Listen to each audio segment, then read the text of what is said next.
প্রচলিত একটা কথা আছে, যারা মালয়েশিয়াতে ২ বছর, ৩ বছর, ৪ বছর থাইকা অন্যান্য কান্ট্রিতে গেছে, বাহরাইন গেছে, সৌদি আরব গেছে, দুবাই গেছে, আদার্স অন্যান্য কান্ট্রিতে গেছে এশিয়ার মধ্যে, হ্যাঁ? তারা ওই কান্ট্রিতে থাকতে পারে না। আবার ওইখান থেকে চলে আসে মালয়েশিয়া ঢুকে।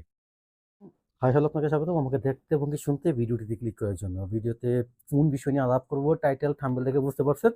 সো মেইন টপিকে যাওয়ার আগে একটা রিকোয়েস্ট, যারা মালয়েশিয়ান প্রবাসী কিংবা মালয়েশিয়াতে আসবেন, যারা নতুন আসছেন, রিকোয়েস্ট করব ভিডিওটা দেখে থাকলে চ্যানেলটা সাবস্ক্রাইব করে রাখবেন। মালয়েশিয়া সম্পর্কিত সকল তথ্য আমি এখানে দিব। তো মেইন কথায় আসি, মালয়েশিয়ার ভালো দিক সম্পর্কে আমি বলব। খারাপ দিকও আছে, অবশ্যই খারাপ দিক আছে। প্রত্যেকটা কান্ট্রিতে ভালো খারাপ মিলিয়ে মানুষ আছে। সবকিছু ব্যবস্থাপনা, ব্যবস্থা যাই কিছু বলি না কেন, সবকিছুই আছে। তো মালয়েশিয়াও সেম। তো আমি আজকে ভালো দিকগুলো নিয়ে আলাপ করব, খারাপ দিকগুলো নিয়ে আরেকটা ভিডিওতে আলাপ করব। কারণ এই ভিডিওতে যে আমি খারাপ ভিডিওগুলো নিয়ে ভালো খারাপ মিলিয়ে কথা বলি আরকি, তাহলে ভিডিওটা অনেক বেশি বড় হয়ে যাবে, দৈর্ঘ্য অনেক বড় হবে। আমার অডিয়েন্স বিরক্ত হবে। তো সেই অর্থে আমি আজকে ভালো দিকগুলো নিয়ে আলাপ করব। মালয়েশিয়াতে আপনি যখন আসবেন বা আপনি আছেন যারা নতুন বা পুরাতন, আই থিংক আমার সাথে একমত হবেন। আপনার কখনো মনে হবে না যে আপনি মালয়েশিয়াতে আসেন। আপনার কাছে মনে হবে মোটামুটি বাংলাদেশেই আছি। জাস্ট ফ্যামিলিকে মিস করা ছাড়া আরকি। ফ্যামিলি কিংবা ফ্যামিলি থেকে আমি ধরি। আর ফ্রেন্ড সার্কেল যদি বলেন, আই থিংক মালয়েশিয়াতে যারা আছে তাদের অনেকেরই ফ্রেন্ড সার্কেল সাথী আছে। বিভিন্ন ডিস্ট্রিক্টের কিংবা নিজের এলাকার ভাই ব্রাদারের সাথেই আছেন। এরকম অনেক, সংখ্যাটা অনেক বেশি, হ্যাঁ? তো সেই অর্থে বাংলাদেশের ফ্রেন্ড সার্কেলগুলোকে মিস করা খুব কমই হয়, বাট ফ্যামিলি ছাড়া। তো ফ্যামিলি ব্যতীত বাকি সবকিছুই ঠিক ছিল। ঠিকঠাক আছে, ছিল না, আছে। সো এই একটা সুবিধা। মালয়েশিয়াতে প্রত্যেকটা জায়গায় আপনি বাংলাদেশী পাবেন। আপনি ব্যাপারটা এরকম হয়, আপনি বাংলাদেশের মানুষ এতটাই পাবেন, আপনি যেখানেই কাজ করেন, যার সাথেই কাজ করেন বাংলাদেশী। এখন আপনি একজন বাংলাদেশী, আপনি যদি একজন ইন্দোনেশিয়ার সাথে কাজ করেন, একজন মালয়েশিয়ানের সাথে কাজ করেন, একটা চীনার সাথে কাজ করেন, তাইলে হয় কি আপনি ভাষাটা খুব জলদি শিখতে পারেন। মালয়েশিয়াতে ভাষা না শিখার মেইন কারণই এটা। অনেক বাংলাদেশী, অনেক বাংলাদেশীদের সাথে কাজ করে তারা বাংলা ভাষায় কথা বলে, যার কারণে মালয় ভাষা শিখা একটু টাফ হয়ে যায়। একটু সময় লাগে, একটু না অনেক সময় লাগে। যার কারণে এই প্রবলেমটা হয়। যদি মালয়েশিয়ান যারা আছে তাদের সাথে লোকালদের সাথে কাজ করা হয়, ইন্দোনেশিয়াদের সাথে যে কাজ করা হয়, তখন ভাষাটা শিখা হয়। বাধ্য হয়ে। তারা একটা জিনিসের কথা বলল, ওটা আপনাকে ১ দিন, ২ দিন, ৩ দিন বললে আপনার মাথায় এমনিতেই চলে আসে এই জিনিসটার নাম এটা।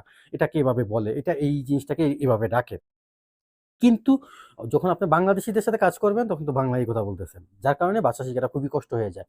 গেল এটা। যেখানে যাবেন সেখানেই বাংলাদেশ, বাংলাদেশি রেস্টুরেন্ট, কোতারায়া বলেন, আ বুকিত বিনতাং বলেন, জোহর বারু বলেন, প্রত্যেকটা জায়গায় কোন জায়গায় আসলে বাংলাদেশি রেস্টুরেন্ট নাই, বাংলাদেশি দোকান নাই, আমার জানা নাই। মালয়েশিয়ার আনাচে-কানাচে প্রত্যেকটা জায়গায় আপনি বাংলাদেশি দোকান পাবেন, বাংলাদেশি খাবার পাবেন, বাংলাদেশি প্রাণের অল প্রোডাক্ট পাবেন, অল প্রাণ। আরো অনেক প্রোডাক্ট আছে, ডেকো, বাংলাদেশের অনেক প্রোডাক্ট আপনি এই মালয়েশিয়াতে পাবেন। সেই অর্থে আপনার কখনই মনে হবে না যে এটা আ মানে প্রবাস জীবনটা, মালয়েশিয়ার প্রবাস জীবনটা অতটা খারাপ লাগবে না। একমাত্র ফ্যামিলি ছাড়া, হ্যাঁ? এটা কিন্তু আমি ব্রেকেটে রাখছি। তো গেল এটা। এদেশে কাজের সুবিধাটা একটু ভালো। হ্যাঁ? কাজের সুবিধা ভালো কিভাবে বললাম? আ ধরেন আপনি একটা এজেন্টের মাধ্যমে ভিসা করলেন, পাসপোর্ট আরকি, পাসপোর্ট প্লাস ভিসা।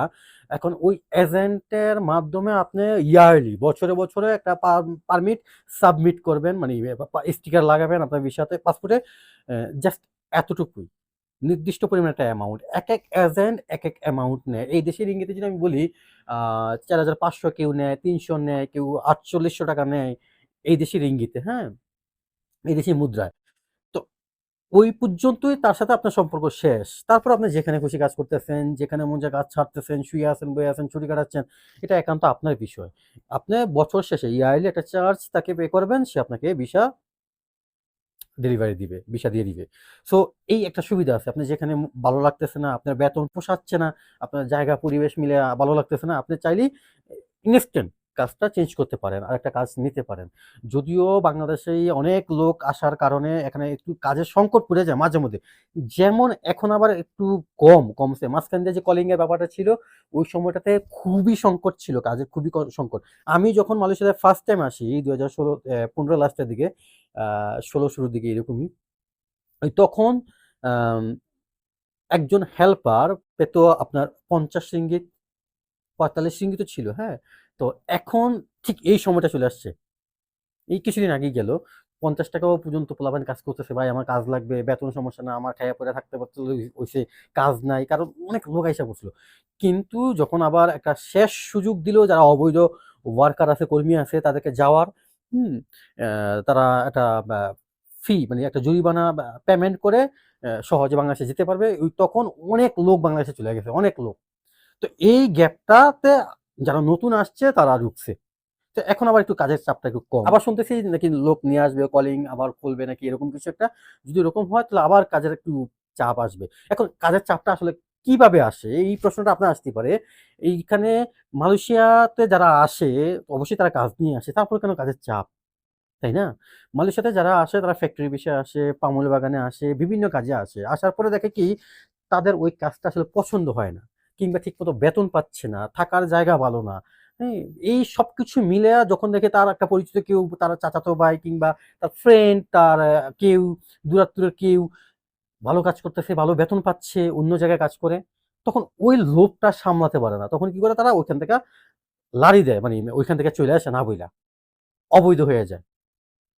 অনেক এজেন্ট পাসপোর্ট দেয়, টাকা পয়সা দিলে পাসপোর্ট দেয়, বাট বেশিরভাগই অবৈধ হয়ে যায়। অবৈধ হয়ে তারা এই বেশি টাকার আশায় একটু কাজ, ভালো থাকার জায়গা, সবকিছু মিলিয়েই বেতন মাইর খাবে না, বা বেতনটা ঠিকমতো বাংলাদেশে পাঠাতে পারবে। এইজন্য তারা লাড়ি দেয় আরকি, মানে পালায়ে চলে আসে। যদিও এটা ঠিক, এটা হ্যাঁ, তারা পালায়ে চলে আসলে ভালো থাকে। কিন্তু সমস্যা একটা, ওই যে ইমিগ্রেশন পুলিশের রেড দেয়, পুলিশের যায় ঝামেলা, এই ব্যাপারগুলো একটু ফেস করতে হয়। একটু সাবধানতা অবলম্বন করতে হয়। গেল এটা। মালয়েশিয়া আরো ভালো দিক বলি, মালয়েশিয়াতে আপনি নরমালি খাবার খাওয়ার ব্যাপারটা, যদি আপনি সপ্তাহে ৩ দিন মুরগির মাংস খান, ১ দিন মাছ খান, আরো ১ দিন গরুর মাংস খান, রবিবারে তো নরমালি গরুর মাংস খাওয়া হয় মালয়েশিয়াতে যারা থাকেন। তো আপনার মেস বিল, খাবারের বিলটা আহামরি আসবে না। আপনি যা খাচ্ছেন বা খেয়েছেন মাস ভর্তি, মাসের শেষে গিয়ে যখন আপনি মেস বিলটা দিবেন, তখন মানে আপনার কাছে অ্যামাউন্টটা আহামরি লাগবে না। ৳৪০০, ৳৫০০ কিংবা ৳৪৫০ এর মধ্যেই বিলটা থাকে। এর মধ্যেই থাকে। বাংলাদেশী টাকায় যদি আপনি বলেন যে ১০০০ ৳১২,০০০, ১০-১২,০০০ এরকম, বা ৳১৩,০০০ এরকম একটা ফিগারের মধ্যে থাকে। কিন্তু আপনার কাছে যদি মনে হয় যে ভাই, আপনি বলতে পারেন এখন যে ভাই আপনার ১০-১২,০০০ আপনার গায়ে লাগতেছে না, ৳১০,০০০ আপনি যেই টাইপ কাজ করেন এখানে, আপনি যেই পরিবেশটাতে থাকেন আর যেভাবে খাবারটা খান, ওই জিনিসটা যখন আপনি একত্র ৩ টা জিনিস মিলাবেন, তখন মনে হবে না আপনার কাছে আহামরি কিছু। একদম নরমাল মনে হবে। খাবারের মান, কোয়ালিটি সবকিছু মিলে আরকি। যদিও বাংলাদেশি ক্যান্টিনে অনেকটাই, যাই হোক এই ব্যাপারগুলো আমি না বলি। যেহেতু এই ভিডিওতে আমি সব ভালো দিকগুলোই বলব, সেই অর্থেই এগুলো আমি স্কিপ করতেছি এখানে। গেল এটা। আরেকটা ব্যাপার থাকে এখানে, মালয়েশিয়াতে আপনি সর্বোপরি আ কাজের দিক থেকে হেল্প পাবেন। বাংলাদেশি ভাই হেল্প করে। একে অপরকে একটু সাপোর্ট দেয়। এই ব্যাপারটা আছে, কম বেশি আছে। অন্যান্য কান্ট্রিতে আমি দেখছি, কোম্পানির বাহিরে আপনি চইলা গেলে, বা যতটুকু আমি শুনছি, আপনার আপনি কোথায় থাকবেন, কি খাবেন, কি কাজ করবেন, এই ব্যাপারটা নিয়া বহুত প্যারা নিতে হয়, বহুত।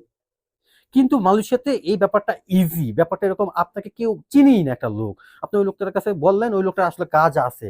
আপনাকে সে বিশ্বাস করবে, বা ওই সুযোগটা দিবে যে, "ওকে ফাইন, তুমি কাজ করো, বাকি আসল বিষয়।" এখন এর ভিতরে কিন্তু আবার ভালো খারাপ মিলে আছে। অনেকে কাজ করে টাকা দেয় না। এই বিষয়গুলো নিয়ে আমি বলতেছি না। বাট আমি বললাম যে, সাপোর্টটা, মানবিক লোকগুলা মালয়েশিয়াতে আছে। আমরা প্রবাসী যারা আছি, আমি আমাকে বলতেছি না। আর আদার্স আরো যারা আছে, তারা দেশি ভাই দেখলে, বাংলাদেশি ভাই, ওকে ভাই কাজ নাই, থাকার জায়গা নাই, এটা ব্যবস্থা করে। একবারে নাক ছিটকায় না, বা আ অবহেলা কিংবা আ দায় এড়াইয়া চলা, এই ব্যাপারটা আমি দেখিনি। আমার চোখে পড়েনি। এই একটা সুবিধা। আরেকটা সুবিধা আছে, এদেশে টাকা পাঠানো থেকে শুরু করে এদেশে খাওয়া-দাওয়া, তুমি বললাম ঘুরাঘুরি, যদি আপনি লিগ্যাল ওয়েতে থাকেন, তাহলে তো আরো বেশি মজা। হ্যাঁ? আপনি এই দেশে ঘুরতে পারবেন নিজের মতো করে, আ নিজের মতো করে থাকতে পারবেন, খাইতে পারবেন। সবকিছু দিক থেকেই আমি মনে করি সুপার। প্রচলিত একটা কথা আছে, যারা মালয়েশিয়াতে ২ বছর, ৩ বছর, ৪ বছর থাইকা অন্যান্য কান্ট্রিতে গেছে, বাহরাইন গেছে, সৌদি আরব গেছে, দুবাই গেছে, আদার্স অন্যান্য কান্ট্রিতে গেছে, এশিয়ার মধ্যে, হ্যাঁ? তারা ওই কান্ট্রিতে থাকতে পারে না। আবার ওইখান থেকে চলে এসে মালয়েশিয়া ঢুকে। এটা নাকি হয়। তো এই ব্যাপারটা এরকম একটা প্রচলিত কথা আছে, মালয়েশিয়া আসলে শুনবেন। আর মালয়েশিয়া সম্পর্কিত আরো অনেক কথা আছে, অনেকগুলা ফেক। যেমন মালয়েশিয়াতে হিউজ মেয়ে আছে, মেয়ের জন্য বাইরে ছেলেদের জুতা রাখা যায় না, আরো অনেক কিছু আছে। এগুলো আসলে আজে বাজে কথাবার্তা, এগুলো কোনো কালই ছিল না, কোনো কালই এগুলো সম্ভব হয় নাই মালয়েশিয়াতে আসলে। মূলত একটা সময় ছিল মালয়েশিয়াতে বাংলাদেশিদেরকে একটু পছন্দ করতো মালয়েরা। তো টুকটাক ছিটকে ঘটনা কয়েকটা যে বাংলাদেশিদেরকে বিয়ে করছে বা আছে, মালয়েশিয়ান মেয়েরা বাংলাদেশিদেরকে বিয়ে করছে।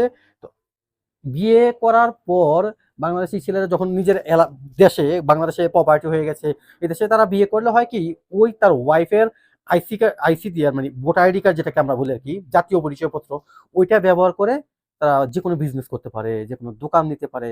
সো এইটা একটা ইজি পন্থা। আর দোকান নিলেই লালে লাল এই দেশে, এটা আই থিঙ্ক যারা মালয়েশিয়াতে আছেন তারা জানেন।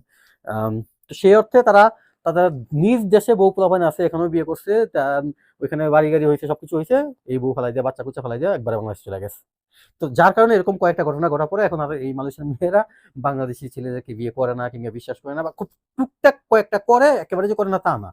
তো বিষয়টা ঠিক এতটুকুই আমি যতটুকু জানলাম। এখন আমার এই জানার ভিতরে ভুল থাকতে পারে, আমার জানার ভিতরে, আমার মালয়েশিয়ার বয়স 10 ইয়ার্স প্লাস চলতেছে, হ্যাঁ? তো সেই অর্থে ওই অভিজ্ঞতা থেকে আমি যতটুকু জানছি, যতটুকু বুঝছি, যতটুকু দেখছি, ফেস করছি, আমি ওই অতটুকুর উপর বেস করেই কথাগুলো বলছি। সো আমার এই কথায় ভুল ত্রুটি থাকতেই পারে। আমি খুব দায়িত্ব নিয়ে এই কথাগুলো বলছি, ব্যাপারটা এরকম না। আমার সাথে যেগুলা ঘটছে মালয়েশিয়া থাইকা আমি ওইগুলাই বলছি।